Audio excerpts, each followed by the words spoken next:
Hello everyone, welcome to our channel Skill Master. मैं हूँ प्रीति राठौर और आज हम NSTI मुंबई का टेस्ट सीरीज़ 2 कर रहे हैं जो TM से रिलेटेड है। और आज हम 26 से लेकर 50 क्वेश्चन को कवर करेंगे। आज भी हम 25 क्वेश्चन कवर करेंगे। जिन्होंने पिछले सेशन को नहीं देखा है वो देख सकते हैं। तो चलो आज की क्लास को शुरू करते हैं।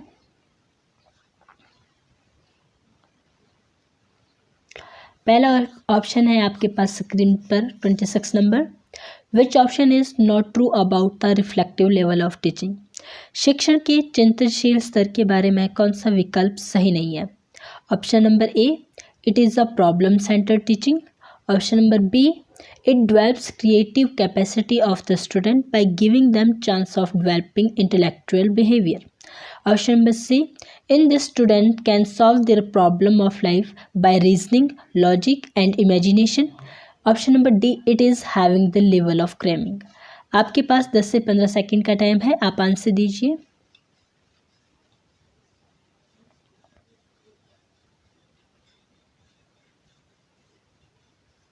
Very good. कौन सा आंसर है हमारा? It is having the level of क्रेमिंग।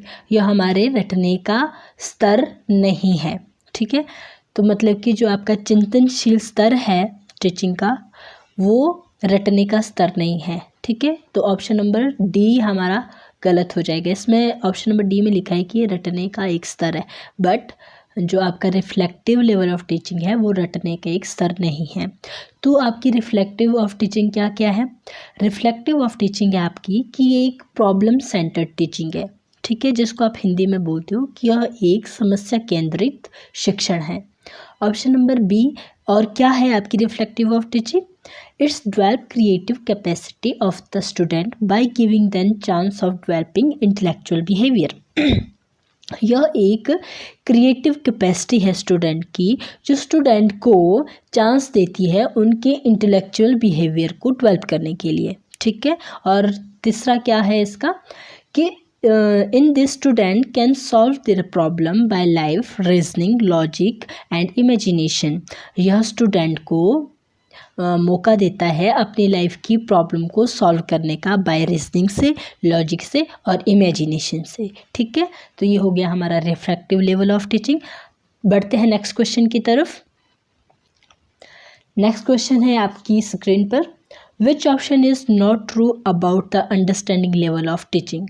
कौन सा विकल्प सही नहीं है अंडरस्टैंडिंग लेवल ऑफ टीचिंग का? ऑप्शन नंबर एक है it is having definite pattern. Option number B, teacher provides psychological motivation periodically in split of his involvement in the content. Option number C, teacher should make effort to solving the problem related to understanding level. Option number D, this level develops to essential competencies for generalization, insight and solving the problem.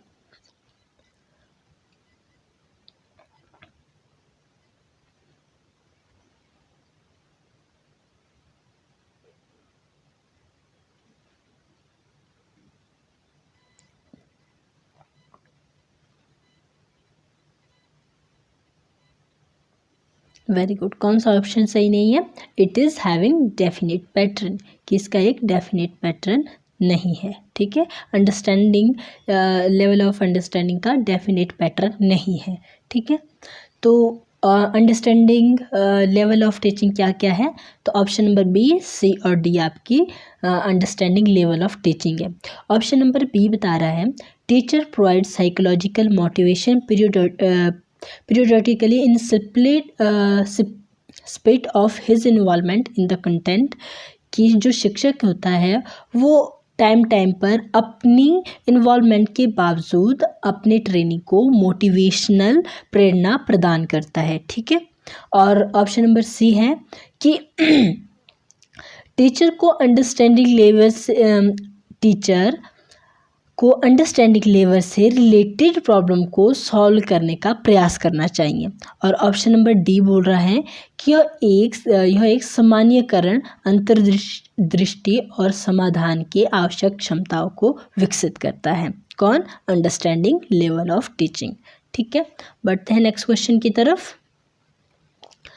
Option number 28 है, creation of interest for learning in the student is said to be. जो student में सीखने के लिए जो interest create करते हैं उसको किस नाम से जाना जाता है? Principle of motivation, principle of interest, principle of revision या प्रिंसिपल ऑफ डिवीजन?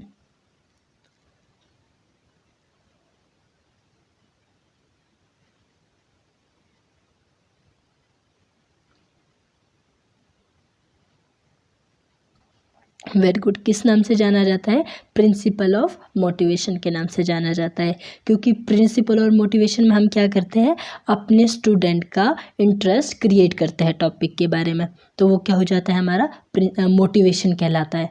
तो ये मोटिवेशन का प्रिंसिपल है कि हमने स्टूडेंट को सीखने के लिए उनके इंटरेस्ट को क्रिएट करना है। ठीक है, बढ़ते हैं नेक्स्ट क्वेश्चन की तरफ। क्वेश्चन नंबर 29 है, creating curiosity on subject matter in the learner mind is said to be. सीखने वाले के दिमाग में सब्जेक्ट मैटर के लिए क्यूरियोसिटी को पैदा करना क्या कहलाता है? Principle of motivation, principle of interest, principle of democratic dealing या principle of creation and recreation?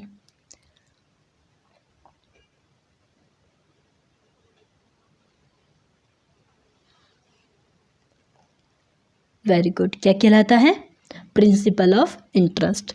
जब हम ट्रेनिंग के दिमाग में क्या करते हैं, क्यूरियोसिटी को बढ़ाते हैं, किसके बारे में? सब्जेक्ट मैटर के बारे में। तो क्या बढ़ता है, एक तरह से उनका इंटरेस्ट बढ़ता है सब्जेक्ट के ऊपर। तो आपको मतलब कि इंटरेस्ट को क्रिएट करने का प्रिंसिपल कौन सा है कि स्टूडेंट के माइंड में क्यूरियोसिटी बढ़ाना, पैदा करना, किसके बारे में? सब्जेक्ट मैटर के बारे में। ठीक है, तो ये था हमारा 29 क्वेश्चन। बढ़ते 30 क्वेश्चन की तरफ। Knowing various level of learner is said to be. शिक्षार्थियों के विभिन्न स्तरों को जानना क्या कहलाता है? प्रिंसिपल ऑफ इंडिविजुअल डिफरेंस या principle of linking with life या प्रिंसिपल ऑफ मोटिवेशन या principle of planning?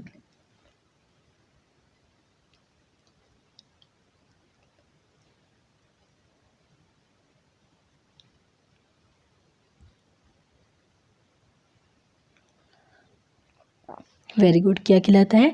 Principal of individual difference, क्योंकि हमारे जो स्टूडेंट होते हैं उनका अलग अलग लेवल होता है, इंडिविजुअल लेवल्स होता है। तो उन लेवल को पहचानना कि कौन से शिक्षार्थी का कौन सा लेवल है, उनके बीच कौन सा इंडिविजुअल डिफरेंस है, उस चीज़ को जानना क्या कहलाता है? प्रिंसिपल ऑफ इंडिविजुअल डिफरेंस कहलाता है। क्वेश्चन नंबर 31 है, coaching is define as. Coaching को हम किस तरह से डिफाइन करते हैं? ऑप्शन नंबर 1 है, शेयरिंग और गिविंग विजडम और knowledge to the person. Option number B, someone is trying to help. Option number C, exposing existing gift and skill of a person. Option number D, supporting a person if facing a person crisis और problems.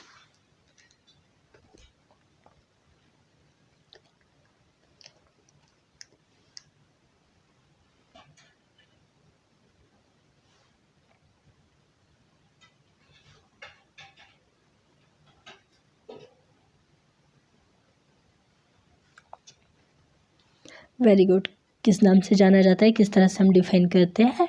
Exposing existing gift and skill of a person. इसको हम क्या कहते हैं, यानी जो मतलब कि किसी पर्सन के पास पहले से ही कोई स्किल है। ठीक है, तो कोचिंग में क्या करता है एक कोच, जो पर्सन के पास पहले ही स्किल होती है उसको डेवलप करता है। कैसे? सबसे पहले तो जिस व्यक्ति में जो स्किल है पहले उसके बारे में उसे बताता है कि आपके पास ये स्किल है, आपके पास ये स्पेशलिटी है। ठीक है, मतलब कि किसी लर्नर को, किसी काउंसिल को उसी के बारे में बताना कि आपके पास ये स्किल्स है, तो आप इसको और अच्छा कर सकते हो, और अच्छे से आप इसको इम्प्रूव कर सकते हो। और एक कोच क्या करता है, उसकी स्किल को डेवलप करता है। तो एग्जिस्टिंग गिफ्ट होता है जो पहले से ही मौजूद होती है, जैसे कि हम बोलते हैं ना कि ये चीज़ तो उसको गॉड गिफ्ट मिली हुई है, वो पढ़ाने में बहुत अच्छा है, ये चीज़ उसको गॉड गिफ्ट से मिली हुई है। तो क्या करना है, बाय द वे कोई खेलने में अच्छा है, कोई पढ़ने में अच्छा है, तो हम क्या बोलते हैं, जैसे कोई खेलने में बहुत अच्छा होता है तो बोलते हैं यार इसको तो गॉड गिफ्ट मिली है। तो एक कोच क्या करता है, जो उसकी गॉड गिफ्ट है, मतलब कि उसकी जो स्किल है उसको और ज़्यादा डेवलप करता है, उसको और ज़्यादा इम्प्रूव करता है। तो कुल मिला के इसका क्या मतलब हो गया कि स्किल को इम्प्रूव करना, जो कि उसके पास पहले से ही मौजूद है, जो किसी पर्सन के पास पहले से ही मौजूद है, उस स्किल को इम्प्रूव करना कोचिंग कहलाता है। ठीक है, बढ़ते हैं नेक्स्ट क्वेश्चन की तरफ। क्वेश्चन नंबर 32 है, mentoring is defined as. Mentoring को किस तरह से आप डिफाइन करते हो? मेंटरिंग का मतलब होता है सलाह। कौन सी सलाह? विश्वसनीय सलाह। तो ऑप्शन नंबर ए है शेयरिंग और गिविंग विजडम और knowledge to the person. Option number B someone is trying to help. Option number C exposing existing gift and skill of a person. Option number D supporting a person if facing a person crisis और problem.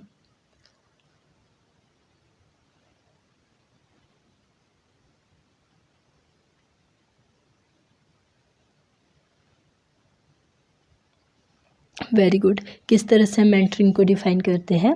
Sharing और giving wisdom और knowledge to the person, मतलब कि किसी के साथ अपनी knowledge को और विजडम को शेयर करना। किस तरह से? बातचीत करके, या फिर किसी को अपनी विजडम देना, किसी को किसी से नॉलेज लेना, किसी की विजडम को बढ़ाना, क्या कहलाता है? मेंटरिंग कहलाता है। ठीक है, बढ़ते हैं नेक्स्ट क्वेश्चन की तरफ। Common meaning of coaching, mentoring and counselling is. Common meaning क्या है आपकी कोचिंग का, मेंटरिंग का और काउंसलिंग का? ऑप्शन नंबर ए है someone is trying to help, कि कोई आपकी मदद करने की कोशिश कर रहा है। ठीक है। Option number B someone is sharing the knowledge, कि कोई आपसे अपनी नॉलेज को शेयर कर रहा है। Option number C supporting a person if facing a person problem, कि ऐसे पर्सन को सपोर्ट करना जो किसी प्रॉब्लम से सफ़र हो रहा है। Option number D developing skill of a person, या किसी पर्सन की स्किल को डेवलप करना। कॉमन मीनिंग कौन सा है? कोचिंग का, मेंटरिंग का और काउंसलिंग का।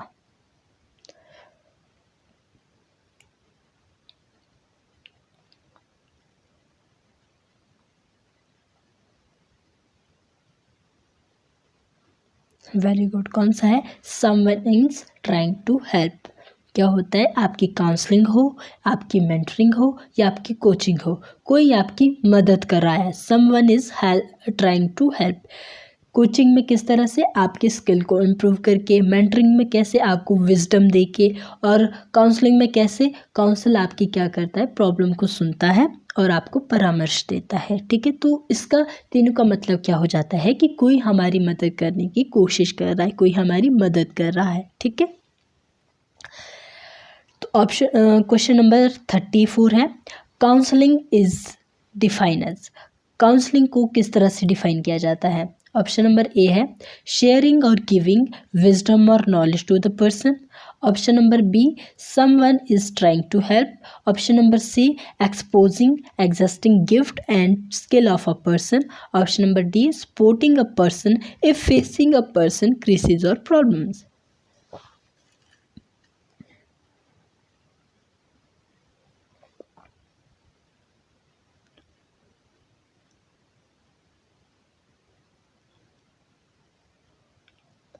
Very good. किस तरह से हम डिफाइन करते हैं? Supporting a person if facing a person crisis और प्रॉब्लम। ऐसे इंसान को सपोर्ट करना जो किसी प्रॉब्लम से या किसी क्राइसिस से, किसी कठिनाई से जूझ रहा हो, ऐसे पर्सन को सपोर्ट करना क्या कहलाता है? काउंसलिंग कहलाती है। तो एक बार ऑप्शन की तरफ बढ़ते हैं। देखिए, ऑप्शन नंबर ए है शेयरिंग और गिविंग विजडम और नॉलेज टू द पर्सन। ये किसके अंदर आती है? मेंटरिंग के अंदर आती है। Someone is trying to help, ये आपके काउंसिल का, मेंटरिंग का और कोचिंग का एक मीनिंग है, तीनों को एक नाम दिया गया है। ठीक है। Exposing existing gift and skill of a person क्या कहलाता है? कोचिंग कहलाता है। और काउंसलिंग क्या कहलाती है? Supporting a person if facing a person crisis और प्रॉब्लम। ऐसे पर्सन को सपोर्ट करना जो किसी क्राइसिस और प्रॉब्लम से जूझ रहा है। ठीक है, बढ़ते हैं नेक्स्ट क्वेश्चन की तरफ। क्वेश्चन नंबर 35 है, कोच फोकस ऑन, कोच कौन होता है? जो कोचिंग करवा रहा है, वो किस चीज़ पर फोकस करता है? ऑप्शन नंबर ए है motivational speaking and increasing performance. Option number B learning and development. Option number C solving problem solving and decision making. Option number D all of the above.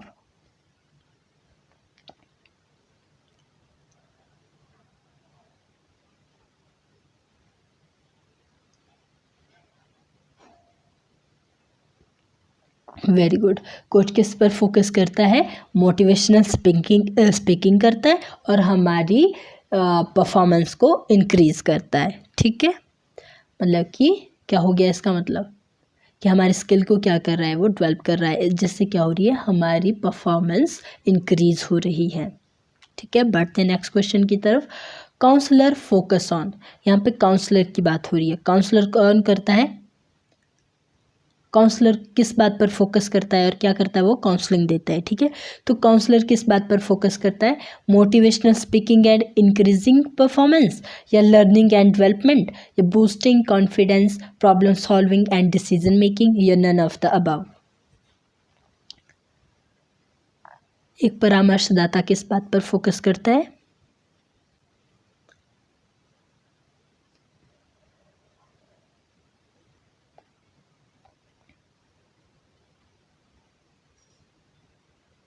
Very good. और किस बात पर focus करता है? Boosting confidence, problem solving and decision making. वो हमारे confidence को बढ़ाता है, प्रॉब्लम सॉल्विंग करता है और डिसीजन मेक करता है। कौन करता है ये सब? आपका काउंसलर करता है, परामर्शदाता करता है। ठीक है, बढ़ते हैं नेक्स्ट क्वेश्चन की तरफ। मेंटर फोकस ऑन, मेंटर क्या होता है? एक सलाहकार। ठीक है, मेंटर किस बात पर फोकस करता है? मोटिवेशनल स्पीकिंग एंड इंकरेजिंग इन्फॉर्मेंस, या फिर लर्निंग एंड डेवलपमेंट, या बूस्टिंग कॉन्फिडेंस, या problem solving and decision making.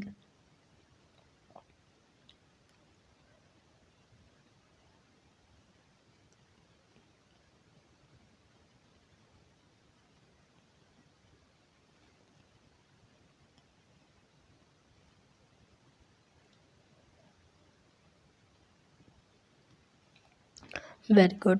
Learning and development करता है। एक मेंटर क्या करता है? लर्निंग एंड डेवलपमेंट करता है।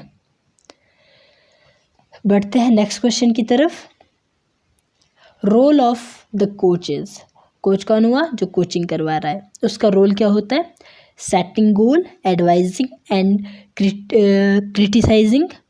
Option number B teaching, advising and encouraging. Option number C asking, listening and helping to come up with the own decision, या all of the above.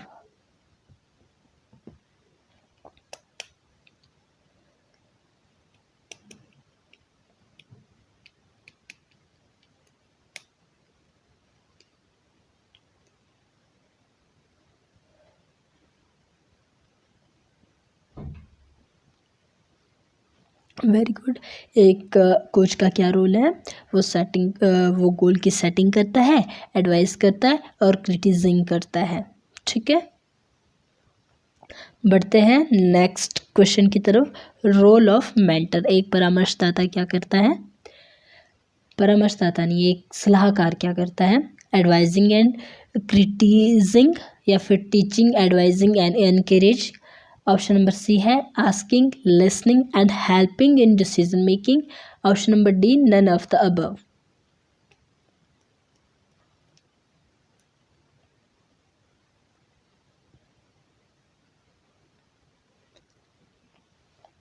Very good. एक mentor का क्या role होता है? Teach करना, advice करना और हमको एनकरेज करना। ठीक है, बढ़ते हैं नेक्स्ट क्वेश्चन की तरफ। Role of the counsellor is, counsellor क्या करता है? परामर्श देता है आपको। ठीक है, तो ऑप्शन दिए हैं। ऑप्शन नंबर ए है setting goal, advising and criticising. Option number B teaching, advising and encouraging. Option number C asking, listening and helping to come up with own decision. Option number D continuous development.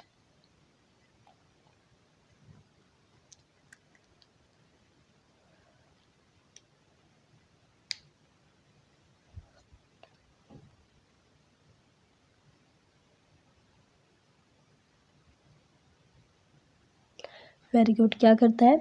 Asking, listening and helping to come up with own decision. वो हमारे से पूछता है, सुनता है और help करता है हमारी डिसीजन लेने में। कौन? एक काउंसलर, जो हमको क्या दे रहा होता है? परामर्श दे रहा होता है। ठीक है, वो हमारी बात भी सुनेगा, हमसे कहेगा भी और हमारी हेल्प भी करेगा हमारे खुद की डिसीजन को मेक करने में। तो ऑप्शन देखिए, फर्स्ट ऑप्शन है आपके पास setting goal, advice and criticise. ये कौन करता है?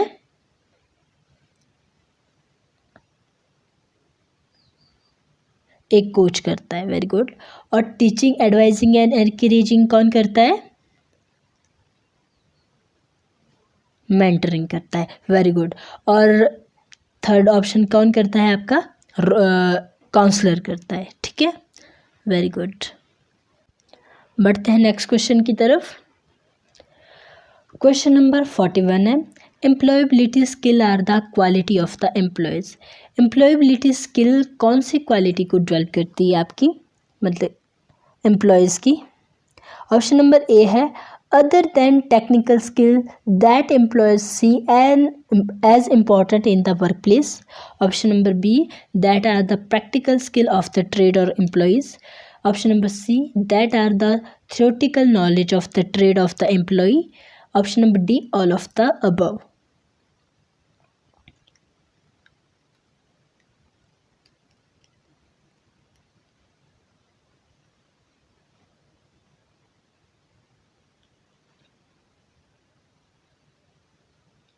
Very good. क्या है हमारा आंसर?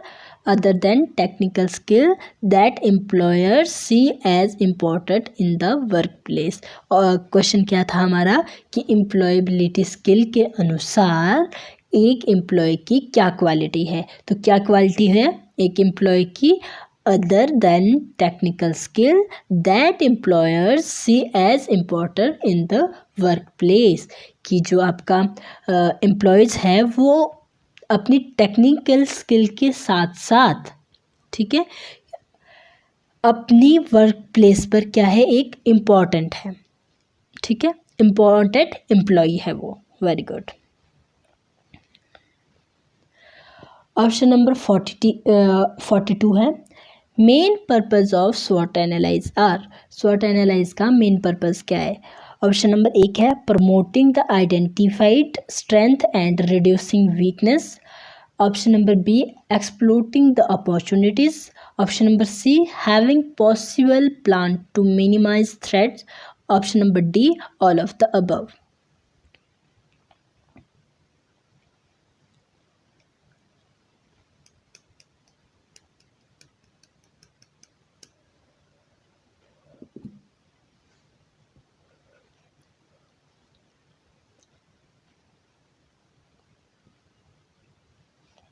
Very good.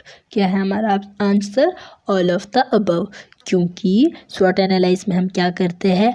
अपनी स्ट्रेंथ को आइडेंटिफाई करते हैं और फिर प्रमोट करते हैं अपनी स्ट्रेंथ को, अपनी वीकनेस को भी आइडेंटिफाई करते हैं और रिड्यूस करते हैं वीकनेस को। ठीक है, स्ट्रेंथ को प्रमोट करते हैं, वीकनेस को रिड्यूस करते हैं और क्या करते हैं?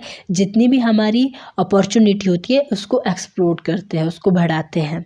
और क्या करते हैं? Having possible plan to minimise threat, और एक पॉसिबल प्लान बनाते हैं ताकि जितनी भी हमारे पास कठिनाइयाँ आने वाली है इन फ्यूचर उसको हम क्या कर सके? रिड्यूस कर सके, मिनिमाइज कर सके। ठीक है, तो ये था हमारा स्वॉट एनालाइज का मेन पर्पस। बढ़ते हैं नेक्स्ट क्वेश्चन की तरफ। क्वेश्चन नंबर 43 है, labour market information system LMIS is created in India by NSDA, NSDC, MSDE या DGT।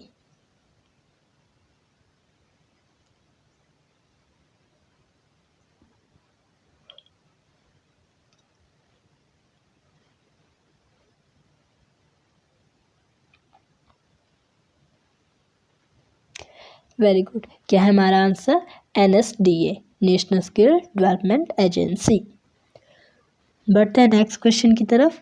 ए वर्क एथिक में इंक्लूड, कार्यनीति में क्या क्या चीज़ें शामिल है? Being reliable. Option number B, having integrative. initiative, option number C, pursuing new skill, option number D, all of the above. Work ethic में क्या क्या चीज़ें इंक्लूड है?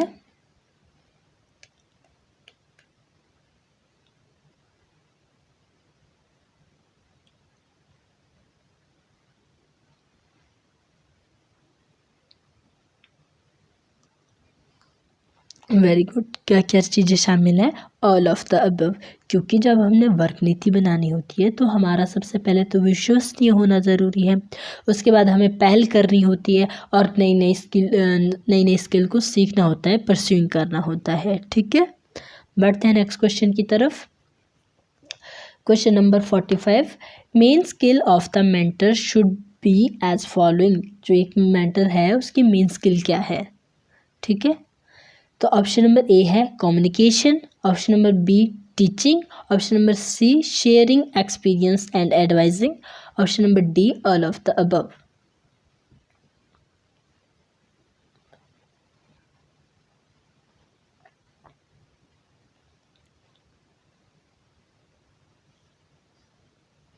क्या होती हैं? All of the above. क्योंकि जो एक मेंटर होता है उसको कम्युनिकेशन भी आनी चाहिए, अच्छे से टीच करना भी आना चाहिए, किस तरह से उसको अपना एक्सपीरियंस शेयर करना है और किस तरह से एडवाइजिंग देनी है, ये चीज़ भी किसको आनी चाहिए? एक सलाहकार को आनी चाहिए, क्योंकि सलाहकार अपने एक्सपीरियंस से हमारे को बहुत ज़्यादा एडवाइस करता है। ठीक है, बढ़ते हैं नेक्स्ट क्वेश्चन की तरफ। क्वेश्चन नंबर 46 है, the counsellor should be having following की स्किल। एक काउंसलर के पास कौन कौन सी स्किल होनी चाहिए? Option number A carefully listening and communicating, option number B asking effective question, option number C doing non directive counselling, option number D all of the above.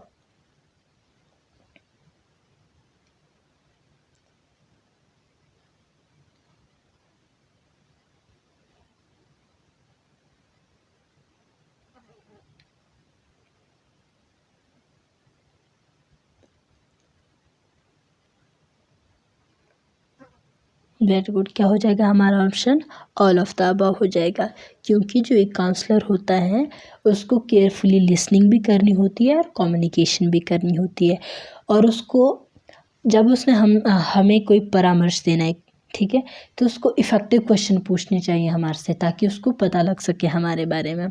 और जो नॉन डायरेक्टिव टाइप की counselling होती है ना, वो क्यों करता है वो? ताकि वो देख सके सामने वालों को कि उसके दिमाग में क्या चला है, असल प्रॉब्लम क्या है। तो इस तरह की वो कौन सी काउंसिल करता है? नॉन डायरेक्टिव टाइप की काउंसलिंग को करता है। तो हमारा आंसर क्या हो जाएगा? ऑल ऑफ द अबव हो जाएगा। बढ़ते हैं नेक्स्ट क्वेश्चन की तरफ। Vocational guidance is a help giving by a vocational counsellor for solving a person's problem related to his and हर।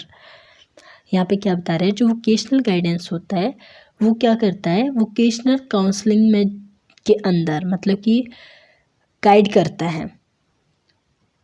अगर मैं सिंपल शब्दों में समझाऊँ तो जो वोकेशनल गाइडेंस होता है वो आपको आपके ट्रेड से रिलेटेड क्या करता है? आपके व्यवसाय से रिलेटेड आपकी प्रॉब्लम को सॉल्व करता है। ठीक है, उसको हम क्या बोलते हैं? वोकेशनल गाइडेंस को ही हम वोकेशनल काउंसलर भी बोलते हैं। ठीक है, और वो आपकी क्या करता है? पर्सनल प्रॉब्लम को सॉल्व करने में आपकी हेल्प करता है। तो आपकी किस तरह की पर्सनल प्रॉब्लम को सॉल्व करने की कोशिश करता है? कौन? वोकेशनल काउंसलर, जिसको हम क्या बोलते हैं? वोकेशनल गाइडेंस भी बोलते हैं।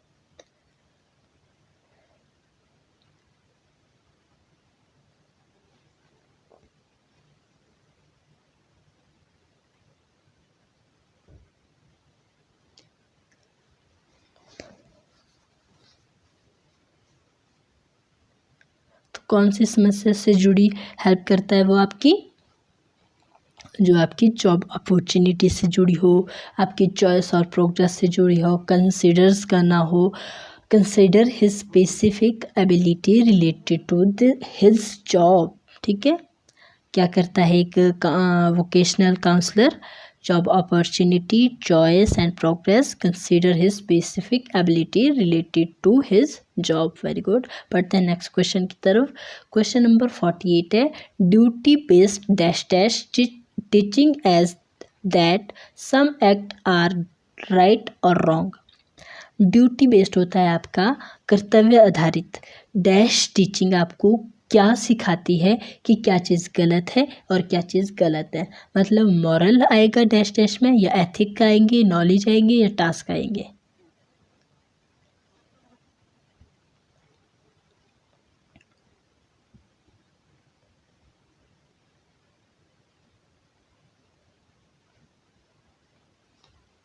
Very good. क्या आ जाएगी आपके? एथिक्स आ जाएगी। एथिक्स क्या होती है? आपकी नीतियाँ होती है। ठीक है, तो क्या बन गया आपका ये पूरा क्वेश्चन? क्या बन गया? कर्तव्य आधारित नीति आपको सिखाती है कि क्या कार्य सही है, क्या कार्य गलत है। मतलब कि क्या सही है और क्या गलत है, ये आपको कौन बताते हैं? आपके एथिक्स बताते हैं। ठीक है, बढ़ते हैं नेक्स्ट क्वेश्चन की तरफ। क्वेश्चन नंबर 49 है, the mentor mentee relationship can also be consider as. जो मेंटर मेंटी रिलेशनशिप है उसको किसके साथ कंसिडर किया जाता है? Also consider as counsellor and council relationship, coach and trainee relationship, instructor and trainee relationship, guru and shishya relationship.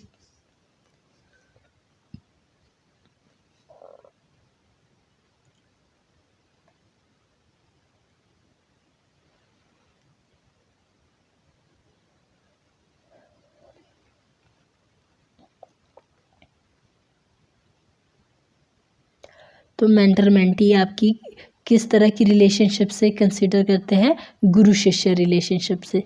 ठीक है, मतलब कि जो मेंटर मेंटी रिलेशनशिप है उसको हम किसके साथ कंसिडर करते हैं? गुरु शिष्य रिलेशनशिप के साथ कंसिडर करते हैं।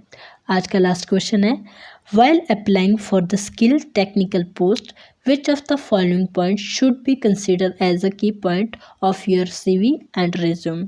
ये बता रहा है जब आपकी कोई टेक्निकल स्किल के लिए कोई पोस्ट निकलती है और जब आप उसके लिए अप्लाई करते हो तो इनमें से कौन सा वो इम्पॉर्टेंट पॉइंट है जो आपकी CV और रिज्यूम का की पॉइंट है। इंक्लूड ऑन फोटो, आपको अपनी फ़ोटो इंक्लूड करनी चाहिए CV और रिज्यूम में, या फिर written in the proper style, आपको प्रॉपर स्टाइल में लिखना चाहिए, या फिर अवॉइडिंग स्पेलिंग मिस्टेक, या फिर आपको स्पेलिंग मिस्टेक अवॉइड करनी चाहिए, या फिर written the job description for a specific job.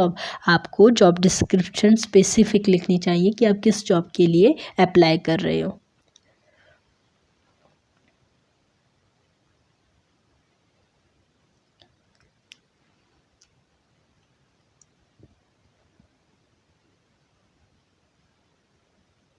तो CV और रिज्यूम का आपका की पॉइंट कौन सा है? आप अपनी जॉब डिस्क्रिप्शन को स्पेसिफिक लिखते हो कि आप कौन सी जॉब से रिलेटेड अपनी CV और रिज्यूम बना रहे हो। ठीक है, आप स्पेसिफिक करते हो अपने रिज्यूम के अंदर कि आप कौन सी पोस्ट के लिए अप्लाई कर रहे हो। ठीक है, तो इसके साथ हमारा सेशन हो जाता है कंप्लीट। आपको कोई डाउट हो तो आप पूछ सकते हो और बने रहिएगा। अब डेली हमारी इसी टाइम क्लास होती रहेगी, तो डेली आप क्लास ज्वाइन कीजिएगा। कोई आपको परेशानी हो कहीं चीज़ किसी भी तरह की तो आप शेयर कीजिएगा। तो इसके साथ हमारा सेशन कंप्लीट हो जाता है। जो न्यू स्टूडेंट है वो हमारे व्हाट्सएप ग्रुप से जुड़िए और हमारे स्किल मास्टर यूट्यूब चैनल को सब्सक्राइब कीजिए। हमें ज्वाइन करने के लिए आपका बहुत बहुत धन्यवाद। Bye bye all, have a nice day.